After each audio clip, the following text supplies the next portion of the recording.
Hola y bienvenidos a mi canal de YouTube una vez más. Hoy tenemos la desaparición de Andrea Michelle Bowman. Ahí arriba, en la que está en pantalla, pueden ver el resto de mis casos. Acá abajo tienen mis redes sociales por si quieren seguirme en alguna de ellas. Y sin nada más que decir, comencemos. El domingo 11 de marzo de 1989 parecía ser un día común y corriente para la mayoría de la población de Holland, una ciudad de aproximadamente 30.000 habitantes en Michigan, Estados Unidos. Sin embargo, para la familia Bowman sería un día mucho más oscuro. Esa tarde, Dennis Lee Bowman se presentó en la oficina policial más cercana para denunciar la desaparición de su hija mayor, una chica de 14 años llamada Andrea Michelle Bowman, a la que él mismo describió como una adolescente complicada que en el último tiempo había empezado a discutir casi constantemente con su madre y se había convertido en una chica rebelde y problemática. Según lo que el padre de Andrea declaró, había visto a su hija por última vez la noche anterior, pero no le sorprendió que no volviera a su casa. Más de una vez en las últimas semanas, Andrea se había ido a casa de sus amigos sin avisarles, y aunque Dennis y Brenda, su esposa, se preocupaban siempre por su bienestar, se habían dado cuenta que era un acto de rebeldía de su hija que siempre volvía a la mañana como si nada hubiese pasado. Esa vez, sin embargo, Andrea no volvió a la mañana como otras veces.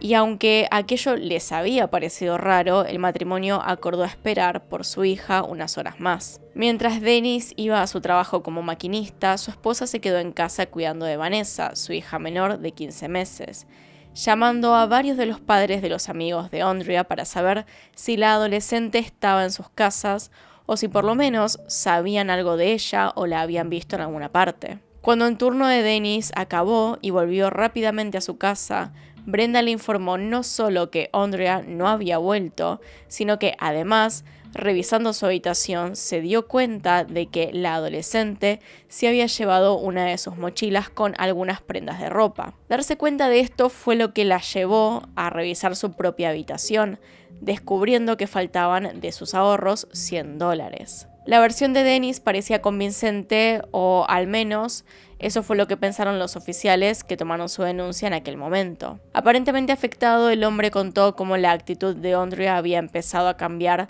2 años antes, cuando le habían dejado saber que no era hija biológica del matrimonio, sino que la habían adoptado. Según él, a partir de ese momento, su hija había empezado a mostrarse cada vez más rebelde, lo que no hizo más que empeorar en 1988, cuando se enteró de que sus padres esperaban a su primer hijo biológico. Para cuando Vanessa nació a fines de ese año, Andrea no solo se había vuelto más rebelde, sino que había empezado a consumir sustancias ilegales y más de una vez le había robado dinero a sus padres. Para la policía, aunque la historia era dura, parecía real. Un adolescente que tomó malas decisiones, incluido robarle a sus padres, y, dentro de todo, decidió huir de casa, quizá también bajo el efecto de alguna sustancia. En principio, tampoco tenía motivos para creer que Dennis no estuviera diciendo la verdad. Él y su familia vivían desde hacía unos meses en una zona rural de Holland y no habían tenido ningún problema con nadie desde su llegada. Por el contrario, se habían adaptado a la comunidad con relativa rapidez. Sin embargo, como llevamos años viendo en este canal, las apariencias usualmente engañan. Y cuando la policía empezó a investigar un poco más a los Bowman, se dieron cuenta que la familia estaba lejos de ser como Dennis la había descrito en su denuncia.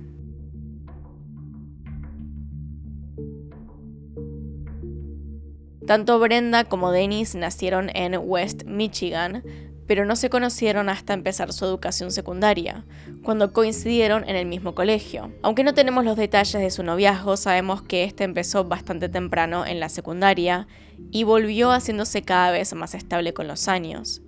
Pese a que eran adolescentes y esa era su primera relación romántica, estaban convencidos de que iban a hacer una vida juntos, incluso después de graduarse. Y por eso mismo empezaron a planear mucho antes de cumplir la mayoría de edad o haber terminado de estudiar. Se graduaron hacia fines de la década del 70, pero esperaron a cumplir los 18 años para finalmente casarse. Es así que se casaron recién en el 71 y ese mismo año decidieron abandonar su ciudad natal para probar suerte en California, más bien en San Diego, en donde estuvieron viviendo durante unos meses antes de que Dennis decidiera enlistarse en la Marina, lo que implicó mudarse a Norfolk, en Virginia, donde pasó a ser parte de la fuerza de reservas de la Marina de esa ciudad. La vida de la pareja parecía ideal. Eran jóvenes, tenían un buen nivel económico y parecían estar sumamente enamorados. Sin embargo, habían empezado a sentir que algo faltaba. Pese a que estaban intentando tener hijos desde que se habían casado en el 71, los años seguían pasando sin que Brenda quedara embarazada, por lo que, ya un tanto desanimados, decidieron consultar con un médico. Fue así como se enteraron de que no se debía a la mala suerte, sino que en realidad tenía una anomalía o malformación a la que se la conoce como útero didelfo, que se produce cuando dos conductos de ese órgano, los conductos de Müller, no se fusionan correctamente durante el desarrollo, provocando que la mujer tenga dos úteros, lo que normalmente no presenta síntomas especiales, y por eso muchas veces quienes padecen de esta malformación no son conscientes de que la tienen hasta que les resulta extremadamente complicado concebir. Acaban perdiendo embarazos o dando a luz de forma prematura. Pese a que tener útero didelfo hacía más difícil tener hijos, no lo hacía imposible, por lo que la pareja decidió seguir intentando tener un bebé. Pero a medida que los años pasaban, empezaron a pensar otras posibilidades para agrandar su familia, como por ejemplo, adoptar. Se postularon por primera vez como padres adoptivos en 1975 y ese mismo año recibieron la llamada de una de las agencias para contarles sobre Alexis, una pequeña bebé de 21 semanas que había nacido en Nueva Orleans y buscaba una familia después de ser puesta en adopción por su madre, Kathy Terkanian, una adolescente de 16 años que tenía un complicado entorno familiar. Kathy, en realidad, era originaria de Virginia, donde había vivido junto a su numerosa familia hasta los 14 años. Lejos de ser una vida tranquila, desde su infancia, Kathy había tenido que vivir el maltrato de su madre, una mujer con distintos trastornos mentales, sin tratar que había sido abandonada por su esposo después de su cuarto hijo, debido a una infidelidad de su parte, que resultó en el nacimiento de Kathy. Por esa razón, su madre sentía hacia ella cierto desdén que no intentaba esconder, sino que, por el contrario, se aseguró de hacérselo ver maltratándola toda su infancia y adolescencia, hasta que, ya cansada de la situación, Kathy decidió escapar de casa y hacer auto-stop para alejarse lo más posible. Fue de esa forma como terminó en Nueva Orleans, donde conoció a un grupo de jóvenes y adolescentes que estaban en condiciones muy similares a la suya, que se ayudaban entre sí. Entre los miembros de ese grupo estaba Randy Badger, un chico 4 años más grande que Kathy, quien consiguió que entrara a trabajar con él en un espectáculo de circo itinerante. El papel de Kathy era el de la chica gorila, un acto que consistía en una ilusión óptica hecha principalmente con vidrio, luces y una caja negra. Mientras que Kathy hacía el papel de la chica secuestrada, Randy hacía el del gorila. Mientras viajaban por el sur del país, los dos jóvenes empezaron una relación romántica y, tras varios meses de trabajar en el circo, decidieron abandonarlo. Pagaban poco y no era un trabajo fácil, así que volvieron a Nueva Orleans, donde se mudaron a un departamento juntos y poco después decidieron casarse. Aunque para eso Kathy tuvo que pedirle permiso a su madre por ser menor de edad. Durante un tiempo fueron muy felices, pero poco después de casarse Kathy quedó embarazada, y fue como un balde de agua fría. Randy estaba profundamente enamorado de Kathy, pero no tenía intención de ser padre, ya que en ese momento tenían 19 años.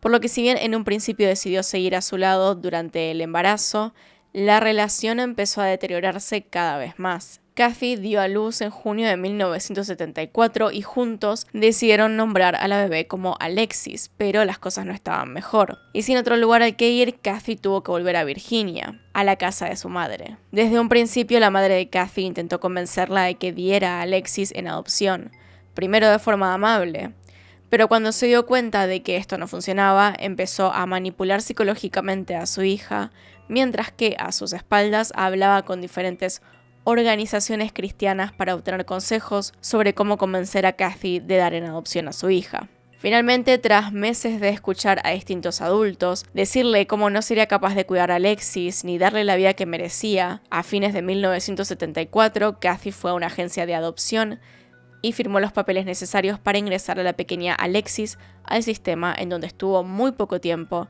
antes de que los Bowman la adoptaran, cambiándole el nombre de Alexis a Andrea Michelle. Casi inmediatamente después de adoptar oficialmente a Andrea, Brenda y Dennis decidieron volver a Michigan, aunque en vez de instalarse en su ciudad natal, se establecieron en Hamilton, un pequeño municipio rural donde la niña pasó sus primeros años de vida con aparente normalidad. Durante los siguientes años, Andrea siguió creciendo en lo que parecía ser un hogar lleno de amor. En las fotos familiares todo era sonrisas y realmente no había indicios del infierno en que se transformaría ese hogar para Andrea, y algo que no se descubriría hasta después de su desaparición. Como Dennis había declarado que Andrea se había ido de casa llevándose con ella parte de los ahorros de la pareja, la policía decidió emitir una orden de arresto en su nombre por hurto, considerando a Brenda y Dennis las víctimas de su propia hija.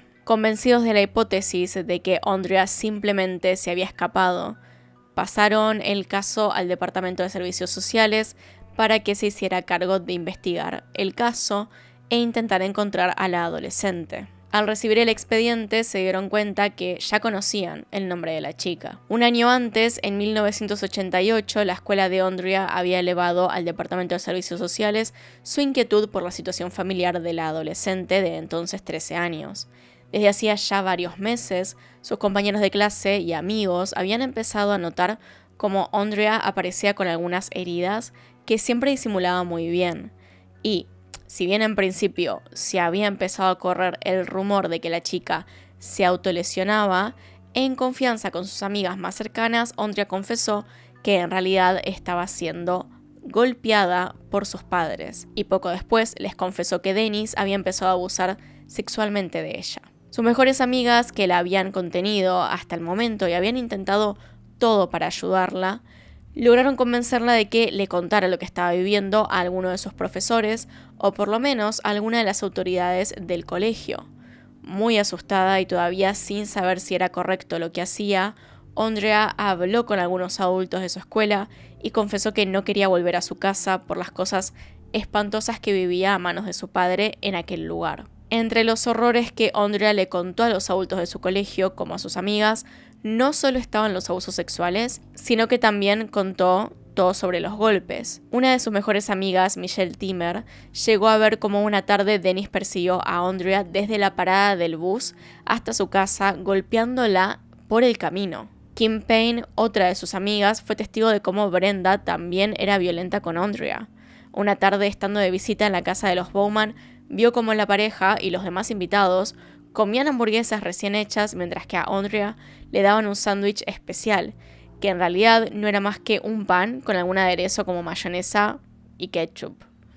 Tanto sus amigas como en el colegio, Andrea contó que había intentado contarle a Brenda lo que Dennis le hacía, pensando que su madre la ayudaría, pero en vez de eso, Brenda la había golpeado e hizo que fuera a la iglesia para confesarse y pedir perdón frente a un cura por mentir. Claro que ante todas estas anécdotas, el colegio denunció la situación y logró que un trabajador social visitara a la familia para estudiar la situación. Cuando el hombre entrevistó a los Bowman, se encontró con Brenda embarazada y una pareja que parecía adorar a su hija mayor con locura. Incapaz de ir contra sus palabras, Andrea se vio obligada a decir que había mentido y ver cómo la única posibilidad de ser ayudada se alejaba de su casa. Aunque el expediente había quedado cerrado, a partir de ese momento Brenda empezó a hablar mal de su hija con sus vecinos y conocidos. Hacía énfasis en que Andrea estaba rebelándose contra ella y su padre después de enterarse de que era adoptada. La pintó en toda la ciudad como una chica mentirosa y errática que estaba fuera de control. Y la gente de Hamilton le fue creyendo hasta llegar a pensar en ella como la chica problemática de la ciudad. Un prejuicio que poco coincidía con la persona que conocían sus amigos y compañeros. Aunque en el último tiempo Andrea se había vuelto un poco más callada y retraída, Todos aquellos que la conocían sabían que nunca había sido alguien de naturaleza agresiva, ni mucho menos, sino que por el contrario era una persona dulce y simpática. Lamentablemente, antes de que el colegio o las amigas de Andrea pudieran volver a intervenir en la vida familiar, de un día para el otro los Bowman abandonaron Hamilton y en su lugar se mudaron a una zona rural de Allegan, donde recibieron a Vanessa, su hija biológica. Aunque seguía siendo víctima de los abusos y maltratos de sus padres, el nacimiento de su hermana la hizo sumamente feliz durante un tiempo. Su vida giraba en torno a ella y a cuidarla, y aunque muchos veían con malos ojos que sus padres le hicieran responsables de Vanessa, a Andrea no parecía molestarle. Cuando sus amigas la llamaban e intentaban recordarle que debía irse de su casa cuanto antes, Andrea les respondía que no podía dejar a su hermana sola, esperaría a cumplir la mayoría de edad y buscaría a sus padres biológicos para irse de allí. Pero aquel día nunca llegó. Obviamente los testimonios de sus amigas y el hecho de que el Departamento de Servicios Sociales ya conociera el caso hizo que quienes trabajaban allí empezaran a sospechar sobre los padres de Andrea, por lo que se sirvieron de la ayuda de la policía para investigarlos. Brenda no tenía antecedentes ni historial de problemas con la ley, por lo que los investigadores, ahora más interesados en el caso, no perdieron mucho tiempo en ella antes de seguir con Dennis, quien tenía varios antecedentes penales. Según las fuentes disponibles, los primeros cargos en su contra datan de 1980, año en el que se lo denunció por lo menos 8 veces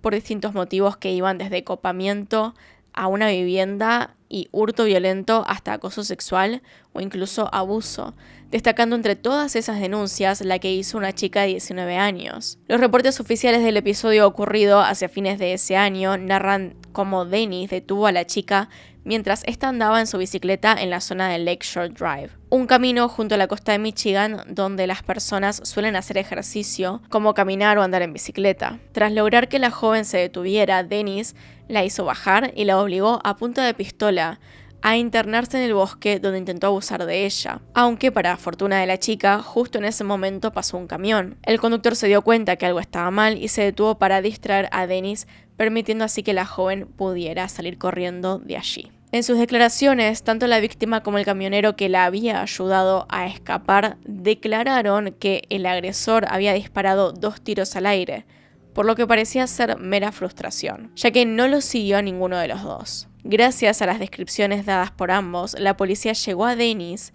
y lo acusó oficialmente de intentar abusar de la joven. Pero él nunca llegó a cumplir sentencia por lo que hizo. Al declararse culpable del cargo, logró hacer un trato con la fiscalía que le permitió mantener su libertad. Saber su historial hizo que la policía comenzara a sospechar seriamente de que Andrea no había huido de casa como Dennis y su esposa les hicieron creer. El problema es que no tenían ninguna prueba que les permitiera confirmar su hipótesis, mucho menos que les permitiera corroborar que Brenda y Dennis tenían algo que ver con la repentina desaparición de su hija mayor. Socialmente y para evitar que las miradas se posaran sobre ellos, el matrimonio se mostraba afectado y preocupado por el paradero de su hija. Brenda, por ejemplo, llamaba a diario y a veces más de una vez al día a la estación central de policía para preguntar si había alguna novedad sobre Andrea, logrando que la policía pensara en ella como una madre honestamente preocupada por su hija. El problema es que mientras que con ellos se mostraba de esa forma, a la vez se aseguraba de reforzar la idea en su comunidad de que Andrea se había escapado a través de mentiras. Por ejemplo, en abril de 1989 dijo que había recibido una llamada anónima en la cual alguien le dijo que la investigación de la policía estaba bien encaminada, pero que habían errado la calle en la que estaban buscando por su hija. Unos meses después, en junio, afirmó haber visto a su hija en una propiedad abandonada junto a un grupo de chicos más grandes, no muy lejos de donde vivían. En octubre se reunió nuevamente con los investigadores para darles otra pista.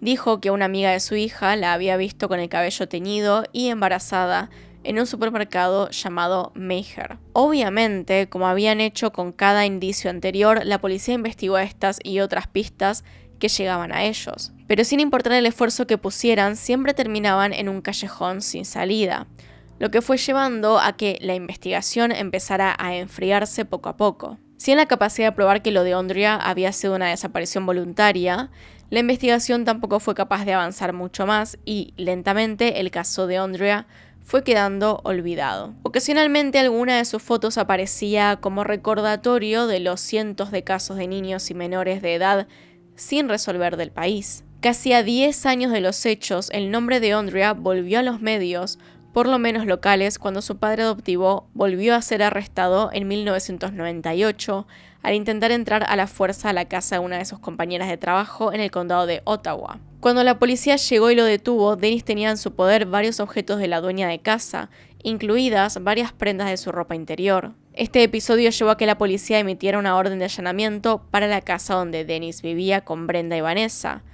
Ahí encontraron lo que parecía ser un kit armado para ese tipo de ocasiones. En un bolso de gimnasio, el hombre guardaba varias herramientas como un rifle de caña corta, una máscara de esquí negra y una remera del mismo color. En su auto además se hallaron varios gatos hidráulicos de distintos tamaños, probablemente usados para abrir puertas o ventanas. Durante el juicio por este episodio, Dennis hizo referencia a sus 2 hijas en una carta que escribió para ser leída antes de su sentencia. Esta decía: soy el padre de 2 encantadoras hijas, una de 25 y otra de 11, y siento que ser padre es una de las cosas más importantes que más ayuda a enderezarse en la vida. Claramente, lo que escribió fue un intento de ganarse al jurado y al juez. Lamentablemente no logramos encontrar más información acerca del juicio y su desenlace, pero ni siquiera cuando Dennis Lee Bowman fue juzgado por segunda vez por crímenes de índole sexual,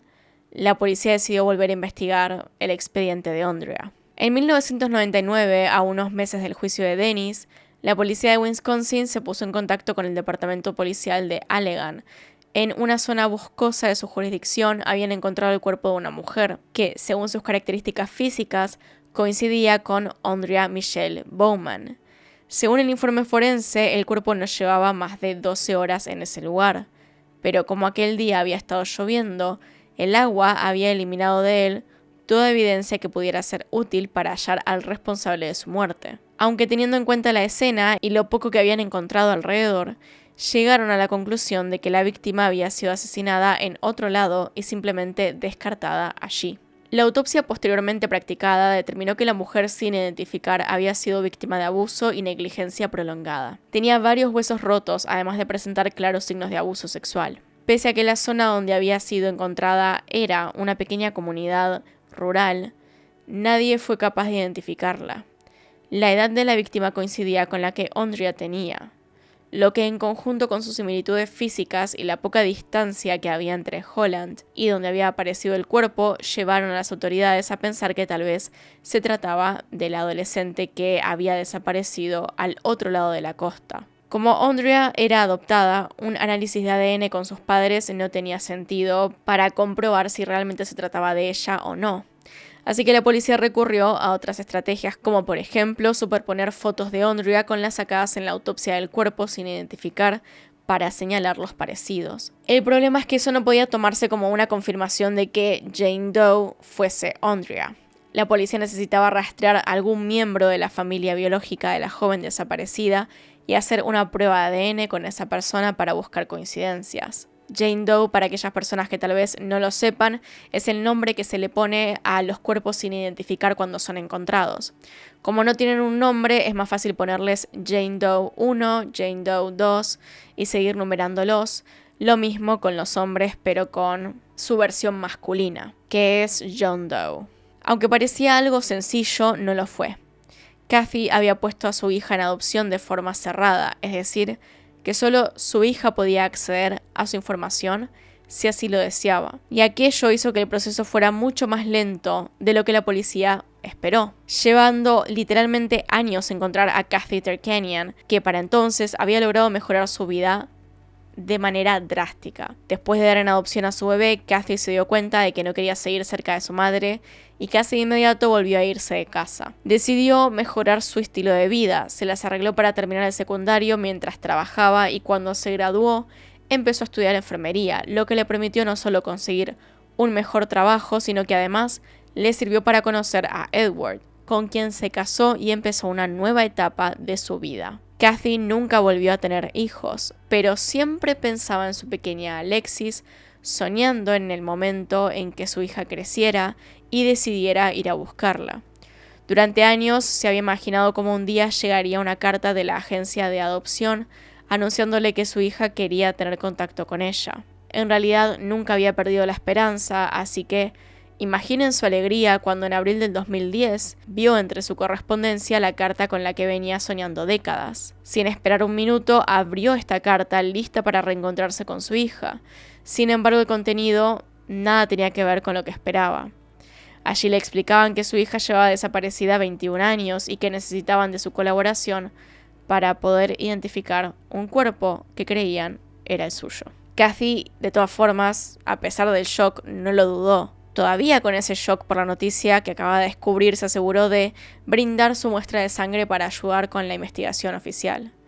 Pero lo cierto es que sabiendo lo que había pasado, no podía quedarse de brazos cruzados esperando por los resultados. Necesitaba saber qué era lo que le había pasado a su hija, y con la ayuda de su esposo y los pocos datos que tenía de la vida de Alexis, decidió empezar su propia investigación. Como ni siquiera sabía el nombre que los padres adoptivos le habían puesto a su hija o directamente quiénes la habían adoptado, con la ayuda de su esposo empezó buscando por su hija en los expedientes de chicas perdidas en Michigan en el año 89. Miró decenas de fotos antes de dar con la de Andrea. La similitud entre ellas era indudable, y la poca información que aparecía en el registro de persona desaparecida coincidía con la que Kathy tenía. Había encontrado a su hija, pero seguía sin saber qué había pasado con ella, y no iba a parar hasta descubrirlo. En un intento de saber más sobre la vida que su hija había tenido junto a los Bowman, Kathy abrió una página de Facebook llamada Find Andrea Bowman, donde pedía cualquier tipo de información sobre ella. Para su sorpresa, apenas unas horas después de haber creado la página, empezó a recibir mensajes de quienes habían sido los compañeros de colegio de su hija, o incluso sus amigos, como Michelle, Kim y otras, quienes le contaron lo que la chica les había dicho antes de su desaparición. Cada vez más angustiada, Kathy logró ponerse en contacto con Carl Copperman, un detective de la policía que había estado trabajando en el caso cuando el cuerpo de Jane Doe fue encontrado. Y se había jurado seguir trabajando en el caso aunque fuese en su tiempo libre, y eso hizo de forma particular desde 1999. Al ser contactado por Kathy, Copperman se comprometió a ayudarla y juntos empezaron a investigar más sobre los padres adoptivos de Andrea, convenciéndose de que Dennis tenía algo que ver con la desaparición de la adolescente. Los resultados de ADN no hicieron su trabajo más fácil. Recién 3 años después, es decir, en 2013, la policía le comunicó a Kathy que no había coincidencia entre ella y el cadáver encontrado en Wisconsin, por lo que no se trataba de su hija, lo que fue en cierta forma un alivio. Todavía estaba la posibilidad de que siguiera viva. Sin dejar de lado su investigación, Kathy siguió manteniendo activa la página que había creado, y es así como logró contactarse con Meta McLeod, una chica de 30 años que le contó que en 1989, el mismo año en que Andrea había desaparecido, ella fue secuestrada en una estación de servicio en Windmill, un parque municipal con un molino de la ciudad de Holland. Meta le contó a Kathy y al detective Koppelman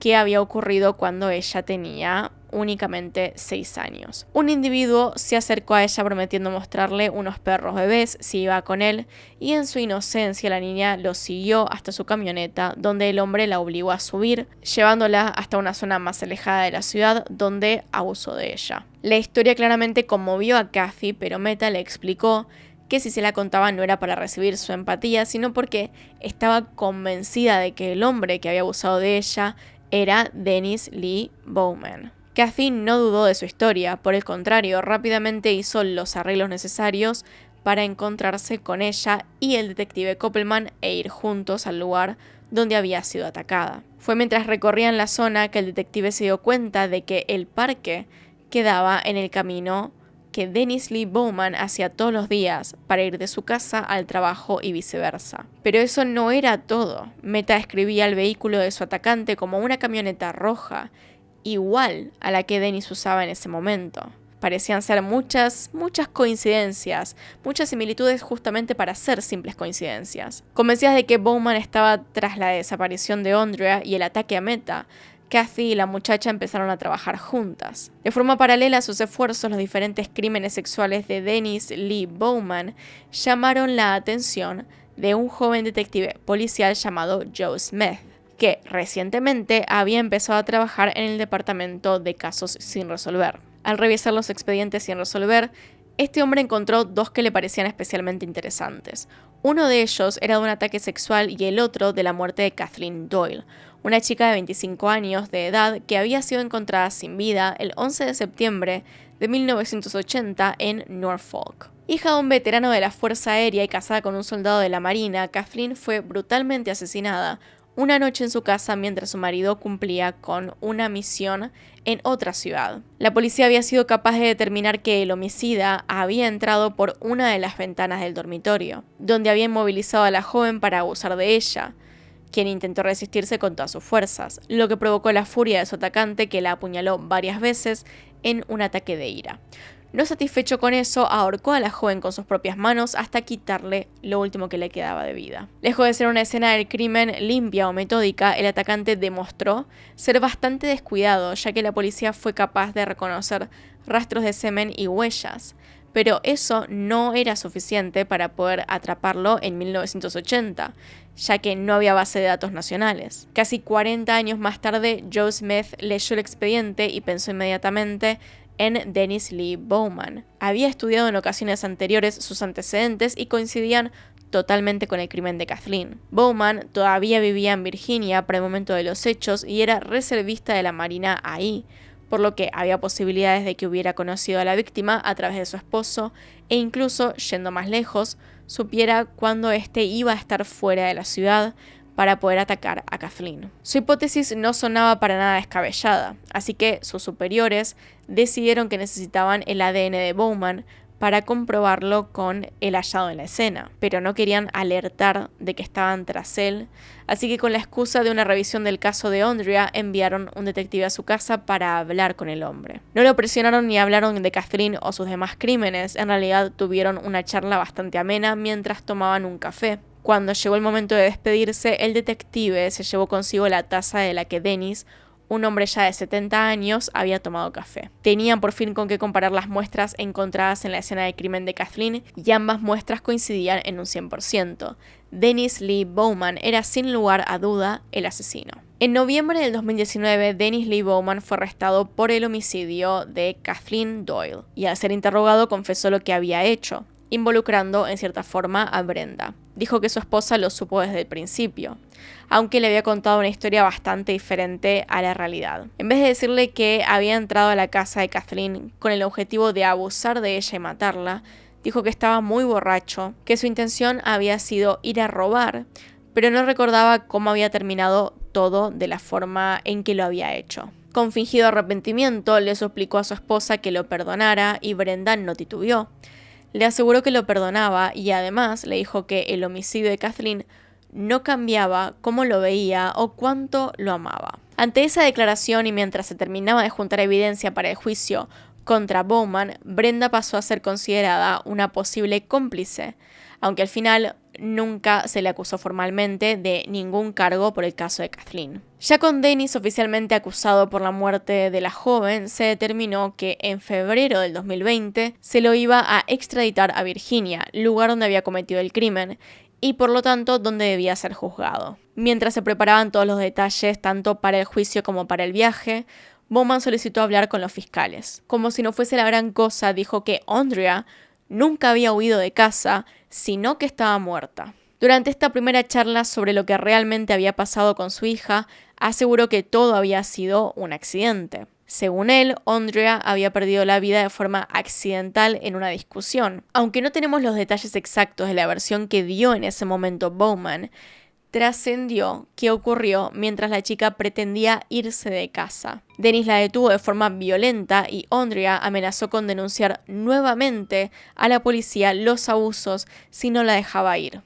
Furioso, Bowman dijo que le pegó sin medir su fuerza y aquello provocó que la adolescente tambaleara hasta caer de espaldas por la escalera, quebrándose el cuello. Dennis declaró que supo que su hija estaba muerta cuando vio que sus ojos azules estaban vacíos, como los ojos de vidrio de una muñeca. Describió, antes de pasar a contar cómo había llevado el cuerpo al granero en la propiedad, donde quemó su ropa y la mochila que Andrea tenía con ella en ese momento. Pero no intentó prender fuego al cuerpo. Retrasando la tarea, se hizo cargo del cadáver de su hija unos días después, cuando consiguió un barril en el que intentó meterla, pero el recipiente no era lo suficientemente grande, así que tomó una de sus hachas de cortar madera y sin pensarlo 2 veces, le cortó las piernas para meterla al barril y entonces rodar el mismo hasta colocarlo junto a los tarros de basura. Su intención en ese momento era que el servicio de limpieza se llevara el barril al levantar los desechos de sus vecinos. Pero esa no fue su declaración definitiva.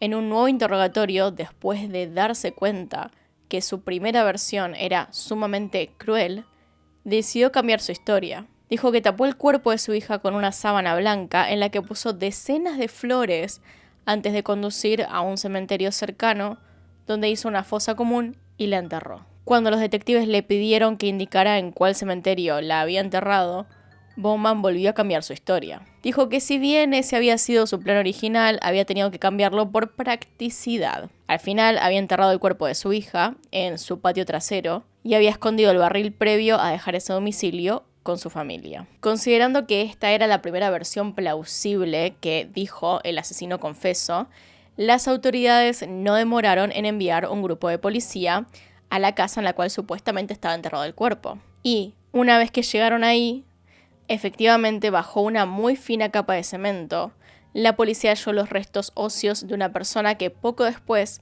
sería identificada como Andrea. Lo más irónico es que Kathy Turkanian ya había señalado ese lugar como uno de los posibles en los que su hija podía estar. Sin embargo, la policía no había encontrado motivos claros para examinar la propiedad antes de la confesión de Bowman. Aunque era el peor desenlace del caso, Kathy por fin sentía que había logrado la paz que su hija merecía. Había cumplido su promesa de encontrarla y descubrir lo que realmente pasó con ella. Finalmente, el 15 de mayo del 2020, Dennis Lee Bowman fue acusado del homicidio de Andrea Michelle Bowman, y aunque si bien confesó haberla asesinado, en la corte eligió no declarar. Mientras que en 2020 se le sentenció a 2 cadenas perpetuas por el crimen de Kathleen, el juicio por el homicidio de su hija no ocurrió hasta principios del año siguiente.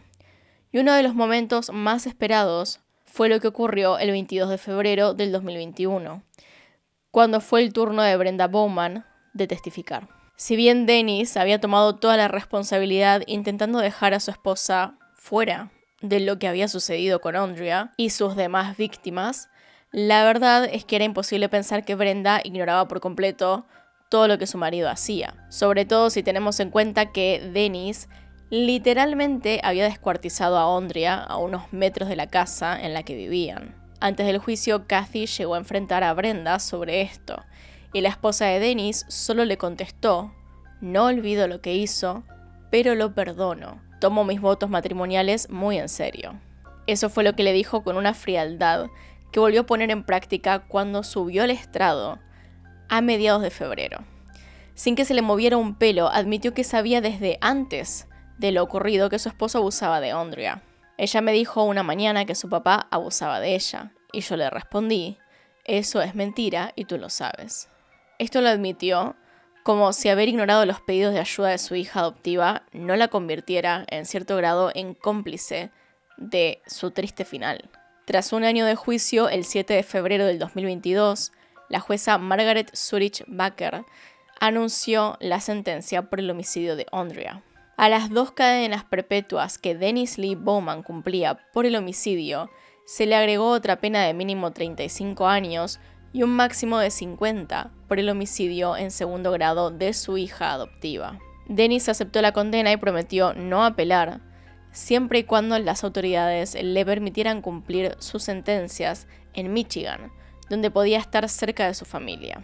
Aunque intentó de varias formas conseguir su objetivo, no lo logró. Después de que se diera a conocer la condena, el fiscal del condado de Allegan ordenó que Bowman volviera a ser trasladado al centro correccional River North en Virginia para continuar con su sentencia. Para Kathy, la lucha no terminó con la sentencia de Bowman. Como legalmente había cedido sus derechos maternales y Brenda seguía siendo la madre legal de Andrea, sus restos le fueron entregados a ella, quien rápidamente, al terminar el juicio, decidió incinerarlos. Y en lo que creyó era un buen gesto de su parte, decidió darle la mitad de las cenizas a Kathy, quien, en ese estado de shock y sin saber bien qué hacer, aceptó. Con un poco de su hija con ella, decidió seguir luchando. hasta el día de hoy se encuentra en batallas legales para lograr cambiar el nombre de Ondria. No quiere que su hija descanse con el apellido de las personas que la maltrataron durante su corta vida. El año pasado, 2024, junto a la mano de Netflix, Kathy estrenó un documental en formato de miniserie llamada Into the Fire, The Lost Daughter, o en español, Entre las llamas, la hija perdida, donde cuenta en detalle cómo fue enterarse que Ondria no vivía la vida que había soñado para ella, sino que había desaparecido a manos de sus padres adoptivos. Además de contar en primera persona cómo fue la investigación que hizo junto al detective Koppelman y Meta. En cuanto a los Bowman, no hay mucho que podamos decir. Dennis sigue cumpliendo su condena mientras se acerca cada vez más a los 80 y hasta donde sabemos, pese a estar preso, sigue casado con Brenda, quien, como ella misma dijo, sigue apoyándolo. De su hija biológica, Vanessa Bowman, a quien Ondria adoraba y cuidaba con locura, no se tiene prácticamente ninguna información. Si bien ella y su madre fueron invitadas a participar del documental de Netflix, ambas se negaron, por lo que no tenemos idea de si Vanessa apoya a sus padres o si es consciente de que tanto su padre como su madre acabaron con la vida de su hermana mayor. A día de hoy, Vanessa ronda los 40 años de edad, pero no se sabe a qué se dedica o dónde vive. Brenda tiene la misma edad que su esposo y, según lo que se sabe, sigue viviendo en Michigan. Y es así como llegamos hasta el final de la historia. Así que bueno, díganme qué opinan abajo en los comentarios, que los estoy leyendo. Acá están los miembros del canal. Gracias por apoyarme a través de este medio. Y sin nada más que decir, acá tiene un video nuevo, acá tiene un video recomendado. Se pueden suscribir haciendo clic en mi cara. Y nos vemos en otro video. Adiós.